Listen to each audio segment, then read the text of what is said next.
ठीक होगी बात।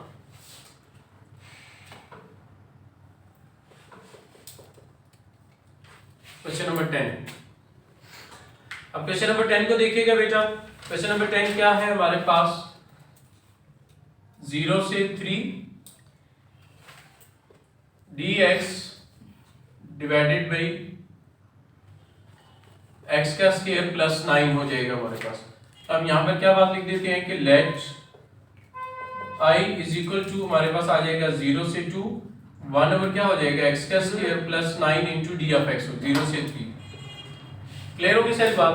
अब अगर हम यहाँ पे बेटे इस क्वेश्चन को देखें तो हमें लोअर लिमिट 0 दी हुई है और अपर लिमिट क्या दी हुई है 3 हमें दी हुई है। तो हम यहाँ पर अगर हम देखें तो x स्क्वायर है प्लस 9 है, तो हम अच्छा वही बात कि आप लिमिट को इग्नोर कर दें बस लिखे हैं, लेकिन माइंड में उससे सवाल नहीं करना आप लोगों ने कि लिमिट का क्या बनेगा, ठीक है ना, ये एज इट इज चलती रहेगी। बस ये आप समझिए कि आप 3.2 एक्सरसाइज को ही सॉल्व कर रहे हैं। तो हम इसको लिख सकते हैं x का स्क्वायर और ये जो 9 लिखा हुआ है क्या मैं इसको 3 का स्क्वायर लिख सकता हूँ into d of x। Clear होगी सारी बात।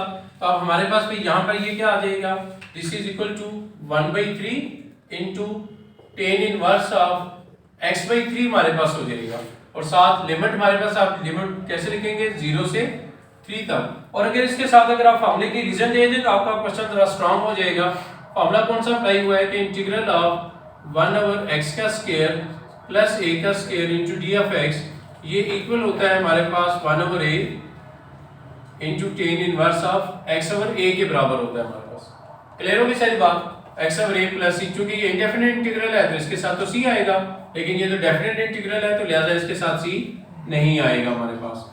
तो अब यहाँ पर देखें इस फॉर्मूले को अगर कंपेयर करवाएं तो a की जगह 3 आ गया, बाकी सारी वैल्यूज वही है, वहाँ x की जगह x ही आया है।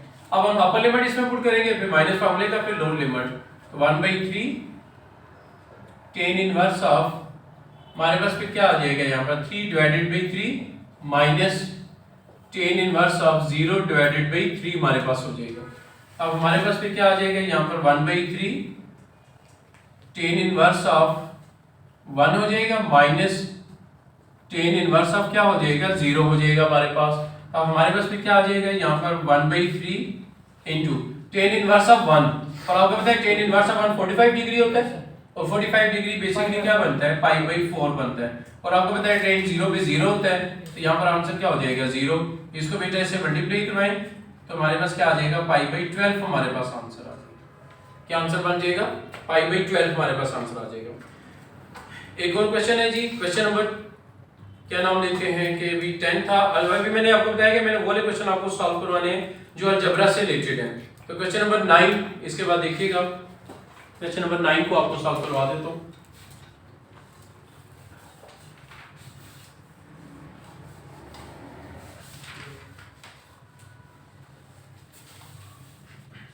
क्वेश्चन नंबर 9 बेटा देखिएगा,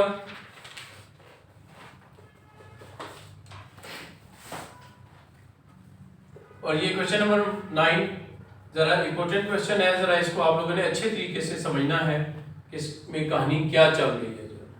x का square plus x plus 1 into d of x।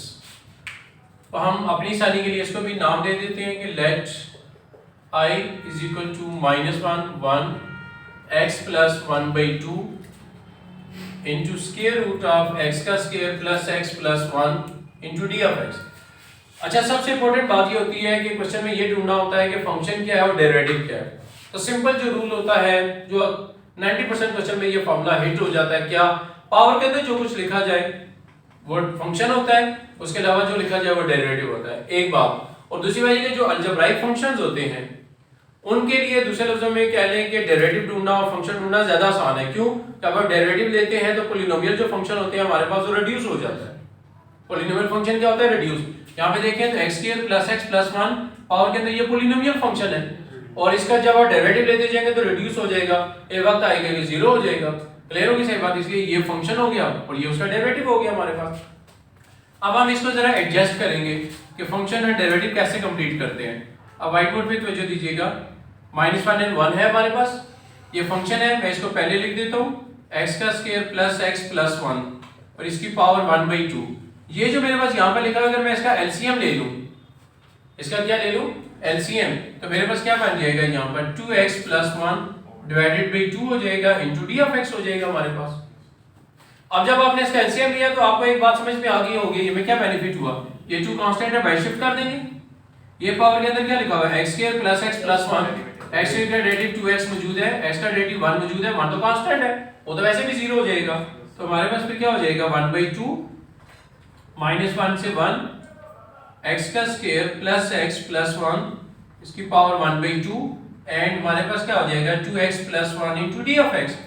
हमें क्या बेनिफिट हुआ कि यहां से लेकर ये वाली जो वैल्यूज है ये फंक्शन हो गई, जबकि ये वाली वैल्यूज का क्या होगी डेरिवेटिव, मींस कि ये f हो गया और ये क्या बन गया f प्राइम हो गया हमारे पास, ठीक है।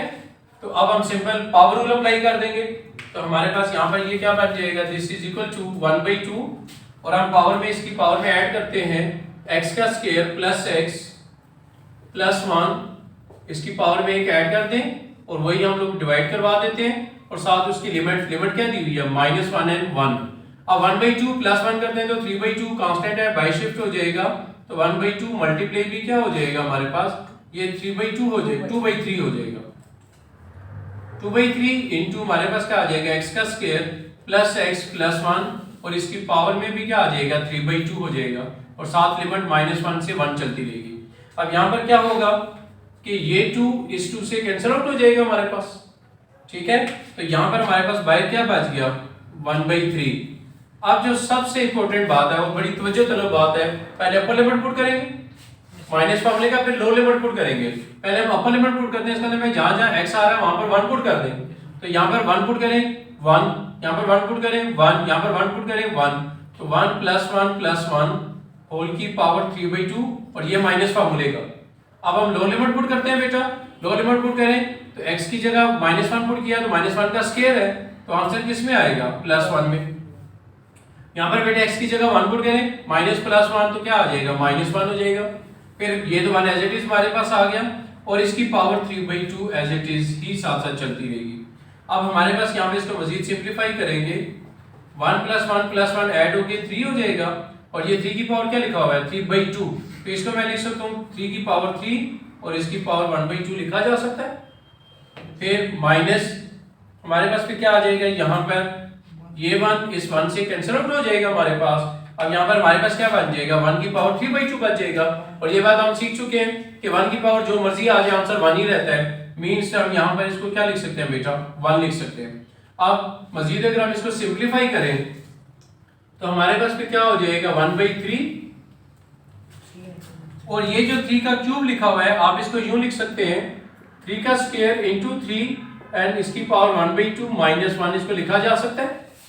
क्यों हमने इसको इस तरह ब्रेक किया, वजह क्या है, ये 1/2 हमें पता है स्क्वायर रूट है तो स्क्वायर को कैंसिल आउट करेगा, तो यहाँ पर हमारे पास क्या आ जाएगा ये वैल्यू इससे कैंसिल आउट हो जाएगी, तो हमारे पास यहाँ पर क्या बच जाएगा 3, लेकिन इस 3 का तो स्क्वायर रूट कैंसिल आउट नहीं होगा तो इसको स्क्वायर रूट की फॉर्म में लिखा जा सकता है -1 हमारे पास आ जाएगा and this is equal to 3 √3 -1 divided by 3 हमारे पास हो जाएगा और यही हमारे पास रिक्वायर्ड आंसर है। उम्मीद करता हूँ बेटा कि आज का लेक्चर आप लोगों को समझ में आ गया होगा। मैंने अलजेब्राइक टेक्निक से रिलेटेड क्वेश्चन सिलेक्ट किए थे आप लोगों के लिए। आज के आप लोगों के लिए इतने ही काम है, कल इंशाल्लाह हम ट्रिग्नोमेट्रिक फंक्शन से रिलेटेड जो है ना क्वेश्चंस को देखेंगे। अल्लाह ताला आपको और हम सबको हिफ्ज़-ओ-मान में रखे बेटा। अल्लाह हाफिज़ बेटा।